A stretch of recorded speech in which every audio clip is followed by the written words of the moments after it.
Fantastic.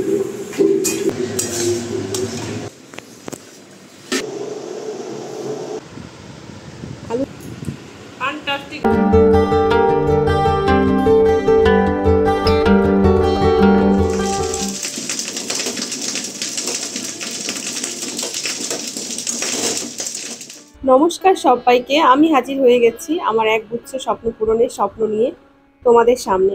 তোমরা সবাই কেমন আছো? আশা করছি ভালো আছো। আমরাও খুব ভালো আছি। আজকে হচ্ছে শুক্রবার, এখন ঘড়িতে ওই 11:30 মতো বাজে। তো এখন থেকেই ভিডিওটা শুরু করছি। তোমরা সবাই দেখো, আশা করছি তোমাদের ভালো লাগবে। আসলে না, চন্দন অনেকটা সকালে বেরিয়েছে, তো উঠে ওর টিফিন সব গুছিয়ে দিয়েছি। টিফিন তো আগে দিন রাত্রে বানিয়ে দেখেছো।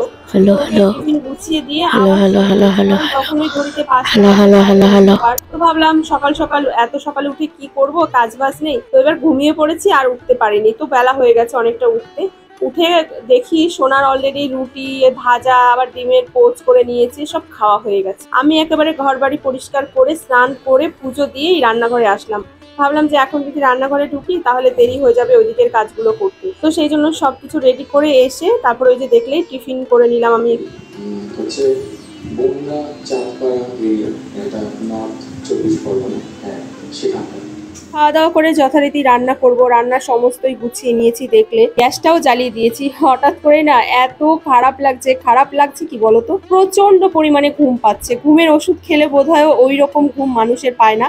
আমি না কিছুতেই গ্যাসের সামনে দাঁড়িয়ে থাকতে পারছি না। বাধ্য হয়ে সোনা বললো, মা ছাড়ো, তোমার আবার কোনো একটা বড় অ্যাক্সিডেন্ট হয়ে যাবে, তুমি ওখানে বসে বসে আমাকে শুধু দেখিয়ে দাও, আমি রান্নাটা করে ফেলছি। ওর এই ছোট মুখে যখন এত বড় বড় কথাগুলো শুনি না, আমি নিজেই অবাক হয়ে যাই জানো।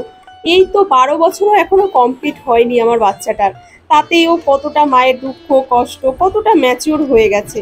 মেয়েরা আগে ম্যাচিওর হয় জানি, কিন্তু আমার ছেলেটাও না অনেকটা ম্যাচিওর হয়ে গেছে। কি সুন্দর দেখো গুছিয়ে রান্না করছে। ও রান্না করছে আর আমার না সেই 12 বছর আগের কথা মনে পড়ছে। 12 বছর আগে আমার ছেলেটা কিন্তু এখন এই পৃথিবীতে আসেনি। তো চলো 12 বছর আগের কিছু ঘটনা তোমাদের সঙ্গে শেয়ার করি। ওর রান্নার সাথে সাথে এই কথাগুলো একটা স্মৃতির পাতায় যোগ হয়ে থাকবে। ও যখন বড় হবে তখন এই জিনিসটা দেখে ওর ভীষণ ভালো লাগবে। আমার যখন বিয়ে হয় তখন আমার 18 কমপ্লিট হয়নি। বিয়ের 2 বছরের মাথায় আমি প্রেগনেন্ট হই।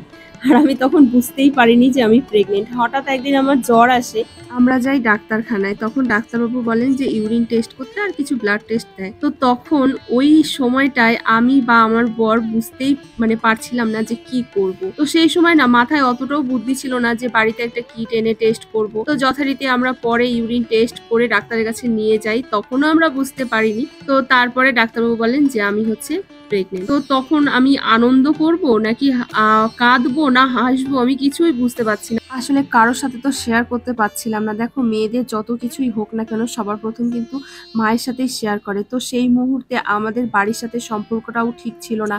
এবার শ্বশুর বাড়িতেও শ্বশুর শাশুড়িও ঠিকভাবে আমার সাথে ব্যবহার করেনি।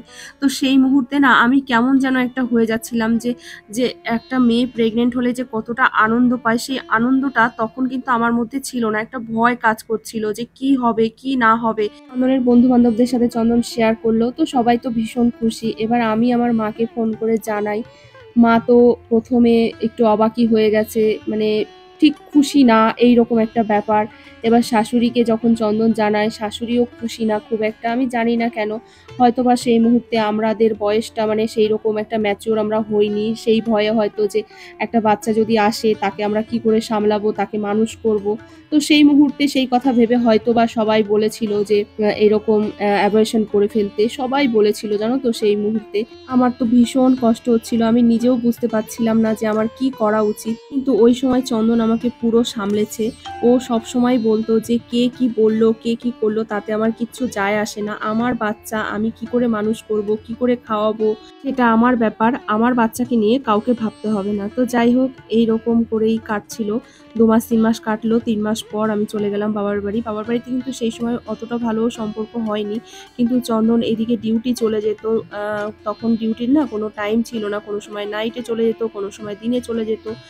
আসার কোনো ঠিক ছিল না, আমাকে সারাক্ষণ একাই থাকতে হতো। তো ওই সময় যদি আমি একা থাকি আমার কোনো অসুবিধা হয়। আর ওদিকে শ্বশুর শাশুড়ি তো তখন আমাকে আমি তাদের চোখের বিষ। তো যাই হোক, বাপের বাড়িতে যাওয়ার পরে আস্তে আস্তে আর কি ঠিক হয়। 5 মাস অবধি ওখানে থাকলাম, তারপরে 5 মাসে আবার আসলাম, এসে আবার 2-1 মাস থেকে আবার চলে গেছিলাম। তো পুরো প্রেগনেন্ট অবস্থায় কিন্তু আমি বাপের বাড়িতেই থেকেছি, আমার ছেলের 8 মাস বয়স অবধি আমি ওখানেই থেকেছি। তো চন্দন প্রত্যেক মাসে যেত, প্রত্যেক মাসে আমাকে ডাক্তারখানায় নিয়ে যেত, আর আমি ডক্টর দেখিয়েছিলাম মালদাতেই। তো এরম করে গেল 9 মাস কাটলো, আর ও যখন মানে আমার পেটে ছিল আমি প্রচুর কষ্ট পেয়েছি, প্রচুর কষ্ট পেয়েছি। যদিও প্রত্যেকটা মেয়েই মা হওয়ার সময় কষ্ট পায়, মা হওয়া তো আর মুখের কথা নয়। যাই হোক, আমার কষ্টটা হয়েছিল কি বলতো, আমি কিছু খেতে পারতাম না, আমি একদম 9 মাস অবধি কোনো খাওয়া দাওয়া করতে পারতাম না, যেইটুকুও বা খেতাম সেটাও আর কি বমি করে ফেলে দিতাম। আমার এই কষ্টটা ছিল, আর গায়ে প্রচণ্ড চুলকানি হতো, মানে রাতে আমি ঘুমাতে পারতাম না, এই কষ্টগুলো আমার হয়েছে। তার মধ্যে যখন মানে একটু বড় হয়েছে পেটের মধ্যে, যখন ওই নড়াচড়া করতো, প্রচুর পরিমাণে নড়াচড়া করতো, মানে মাঝে মাঝে তো আমার দমও বন্ধ হয়ে যেত। প্রেগনেন্ট অবস্থায় তো আমার মানে চোখ মুখের দিকে তাকানো যেত না, মানে এতটা পরিমাণে চেহারা খারাপ হয়ে গেছিল, শরীর খারাপ হয়ে গেছিল। যথারীতি 9 মাস প্রেগনেন্সি পিরিয়ড পার করে তারপরে এই যে এনার দর্শন আমি পেলাম। সেই দর্শন নিয়েও অনেক গল্প আছে। আমার যেহেতু সি সেকশনে বেবি হয়েছে, তো সেই ক্ষেত্রে কিন্তু আমি সেই রকম কষ্টটা পাইনি, জানো তো। আমার যেদিন ডেলিভারি ডেট দিয়েছিল তার 2 দিন আগেই আমার শরীরটা একটু একটু খারাপ হতে থাকে। মানে কিরকম বলো তো, একটু একটু পেটে ব্যথা আর একটু একটু হচ্ছে জল ভাঙা শুরু হয়ে গেছিলো। তো সেক্ষেত্রে বাড়িতে বাবা মা ভীষণ ভয় পেয়ে যাচ্ছিল। তো আমাকে ডাক্তারের কাছে নিয়ে যায়। তো সেই দিন ছিল রবিবার। এবার কোথাও ডাক্তারবাবুরা সেভাবে বসে না, রবিবার করে চেম্বারগুলো প্রায় বন্ধ থাকে, হয়তো বা একবেলা বসে এরকম। তো আমি যেই ডাক্তার দেখাতাম সেই ডাক্তার সেদিন বসেনি। তো তারপরে আমাদের যে গাজলের হোমিওপ্যাথি একজন ডাক্তার আছে, তো বাবার খুব চেনা। তো তিনি ফোন করে বলল যে আরেকটা ডাক্তারের আর কি নাম বলল। তো সেই ডাক্তারের একটা নার্সিংহোমও আছে মালদাতেই। তো বাবাকে বলল যে ওনাকে ফোন করো। বাবা ফোন করলো, বলল হচ্ছে ফোন সুইচ অফ। তো তারপরে বলল তাহলে তুমি ওনার নার্সিংহোমেই নিয়ে যাও, বাবাকে বলল। তো আমাকে নার্সিংহোমে নিয়ে গেল।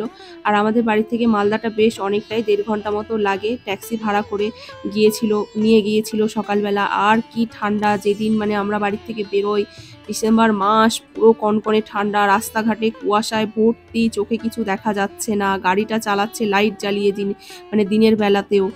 তো যাই হোক, ওই রকম করে নার্সিংহোমে আমাকে নিয়ে আসলো। নার্সিংহোমে আসার পরে আমরা জানতে পারলাম যে ডাক্তারবাবু এতদিন হচ্ছে ছিলেন না, নার্সিংহোম পুরো বন্ধ ছিল 7 দিনের জন্য। কারণ ওনার হচ্ছে কাকিমা মারা গেছে, ওনারা সবাই কলকাতাতে গেছিল, সেদিনই সকালে ফিরেছে। তো তারপরে হচ্ছে আমাকে দেখলো, দেখে তারপরে এমার্জেন্সি আর কি ভর্তি করলো। ভর্তি করার পরে তারপরে হচ্ছে বলল যে এই তো হচ্ছে জলটা অনেকটাই বেরিয়ে গেছে, বেবির তো মাথাটা ঘুরে গেছে, এরকম মানে খুবই আর কি মানে ক্রিটিক্যাল অবস্থা।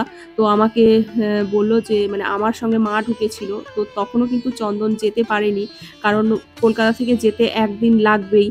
তো ওকে তখনও কিছু জানানো হয়নি, শুধু জানানো হয়েছে যে ওর শরীরটা খারাপ লাগছে, আমরা ডাক্তার কাছে নিয়ে যাচ্ছি, কারণ এখানে ও চিন্তা করবে সেই জন্য। তো ডাক্তারবাবু যখন বলল যে তাড়াতাড়ি করে সিজার করতে হবে, তো বাবাকে বলল যে আপনি মানে সঙ্গে সঙ্গে বন্ডে সই করিয়ে নিল, তারপরে ভর্তি করিয়ে সিজার করতে নিয়ে যাবে।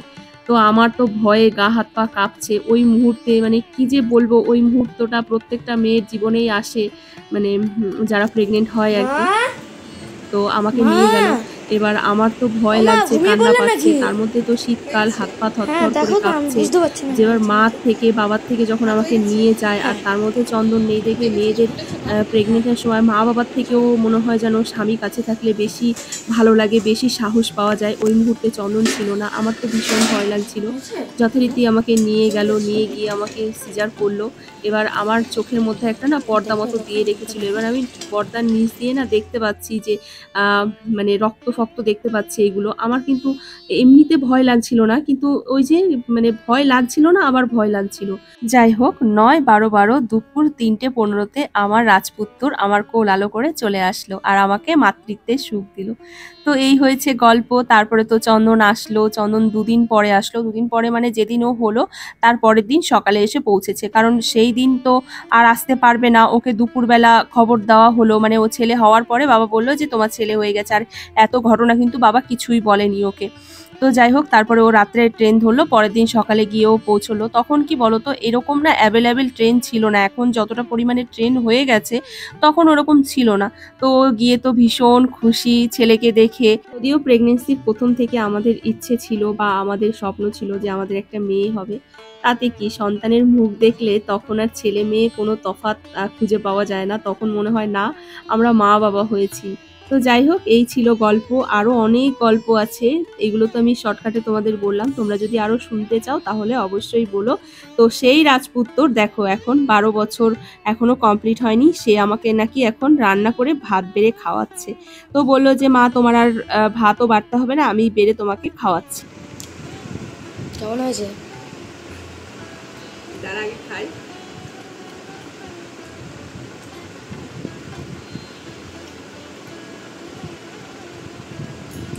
ফ্যান্টাস্টিক হয়েছে, ফ্যান্টাস্টিক। রান্নাটা কিন্তু দুর্দান্ত হয়েছে সত্যি। ও না আমার মতো রান্না এত ভালো করতে পারে, আমি শুধু জাস্ট দেখিয়ে দিয়েছি, ও কিন্তু নেড়ে চেড়ে সম্পূর্ণ রান্নাটা কমপ্লিট করেছে। তো এখন হচ্ছে খাওয়া দাওয়া করি, ছেলে এত ভালো রান্না করেছে। আর দেখবে মাঝে মাঝে যদি অন্য কেউ রান্না করে দেয় না, বেশ কিন্তু ভালো লাগে। আর ভাতটাও যখন বেড়ে দেয় তখন তো আরো ভালো লাগে।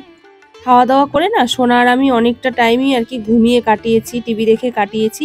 তো তারপরে চন্দন এসছে বাড়িতে ওই 9টা নাগাদ, দেখি হাতে করে আবার হচ্ছে রোল নিয়ে, রাত্রিবেলা এত রাত হয়ে গেছে আবার রোল নিয়ে এসছে, আবার মিষ্টিও নিয়ে এসছে। আর ও কি করেছে আজকে, ও টিফিনগুলো খায়নি, দুপুরে ভাত খেয়ে। ওকে আমি সবসময় বলি যে দুপুরে ভাত খাবে, কিন্তু ও যেহেতু রুটি খেতে ভালোবাসে ওই জন্য টিফিনে আমি রুটিটাই দিই। তো যাই হোক বন্ধুরা, চলো আজকের ভিডিওটা তোমাদের কেমন লাগলো অবশ্যই কমেন্ট করে জানিও। ভালো লাগলে লাইক করো, শেয়ার করো, নতুন বন্ধু হয়ে থাকলে চ্যানেলটিকে সাবস্ক্রাইব করো। ফিরে আসছি নতুন একটি ভিডিওর সাথে, ততক্ষণে তোমরা সবাই ভালো থেকো, সুস্থ থেকো, সাবধানে থেকো। ধন্যবাদ।